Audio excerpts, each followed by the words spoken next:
مګ او یاره ګراني ده او ګراني ده وړه نشته دی وړه نشته دی وړه به څه د وجې نه را پیدا شي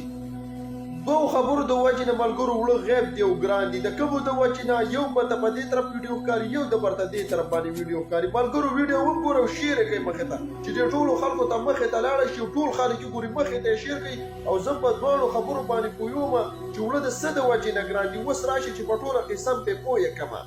دې طرف ته چې دا کومه ویډیو درته ښکاري نو میلونه ټول ډک پراته دي خو پراته دي اوله اوسه پورې نه راوباسي کوم چې د وړو به بیچل کېږي لکه وړه کېږي هغو مشینانو ته یې نه دي ورکړي هغو ته کم کم ورکوي ډېر نه ورکوي سوات والا مردان والا پېښور والا صوابۍ والا که دا ښکته چې څومره میلونه دي که نه د دانو دا ټول ډک پراته دي ټول ډک پراته دي یوه خبره او دا دویمه دې طرف ته چې ته کومې ویډیوګانې ښکاري نو دا ځوانان داسې چل کوي چې سرکاري وړه راوړي او بیا دا نورې ورله پرایویټ بوجۍ راوړي په دې کې واردی د ارزان وړه سرکاري وړه دا د باندې بیا ګران خرڅوي یو طرف ته د دې غریبانانو دا کم سسته اټه چې دا یو طرف ته شاړ شي او د بل طرف ته پې ګران شي دوه خبرې شولې ملګرو درېیمه خبره پکې دا ده که ستاسو یاد چې سیلابونه او سیلابونه او په سیلابونو کې ښکته په پنجاب کې چې کومه میلونه او د هغې سره بې احتیاطي شوې وه او ټول غنم لکه دغه شان لمده شوي او دانې لکه په هغه ځای په بوجو کې راختلې وې لکه بې احتیاطي او ذاتله په پنجاب په حساب کې بې احتیاطي شوې وه او په پښتونخوا کې چې کوم غنم پراته دي نو هغه پټکلي دي ښه نم ښه سټاک پراته دي ښه مزېدار دا به یو ذاتله تخمونو له به یې ښودي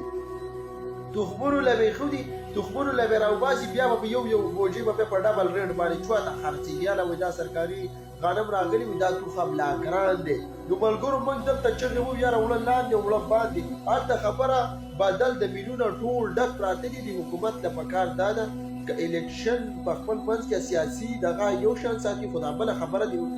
حکومت د عوام دي نه زوري دلته د زموږ د خبره پاټۍ را پاټۍ نه حکومت که خپل سیاسي حالاتو کې وران دی نو هغو د خپل حالات په خپل منځ کې صحیح کړي خپلې پارټۍ نه دي خپل حالات پاکستان کې دنده سم یو طرف ته د ملک بیړه غرق او تباه کړله او بل طرف ته د عوامو عزتونه جانونه مالونه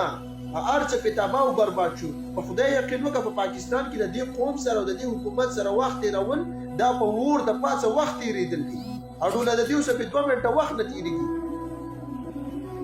ملګرو دغه 2-3 خبرې وي حقیقت هغه مې در سره پې شیر کو او ویډیو مخې ته شیر کړئ چې هر پاکستاني ته ورسېږي